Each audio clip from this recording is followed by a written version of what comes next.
Hello guys, once again welcome back to my YouTube channel Crypto Daily. So in today's video we are going to answer a daily quiz for ARI wallet. So let's go together and answer together with you. So if this is your first time to across my YouTube channel, kindly click the subscribe button, click the notification bell so that you'll be notified whenever I upload a video. So let's go together. Let's click on testnet. So since we are on testnet, so let's click on checking to receive our daily point for daily checking.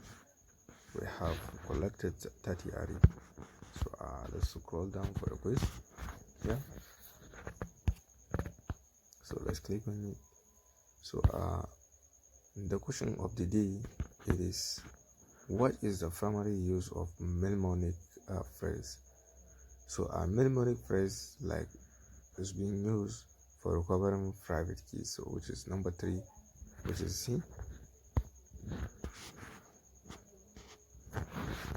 So congratulations, we have successfully collected 30 ARI. So here is it. If this is your first time to across my YouTube channel, kindly click the subscribe button, click the notification bell so that you will be notified whenever I upload a video.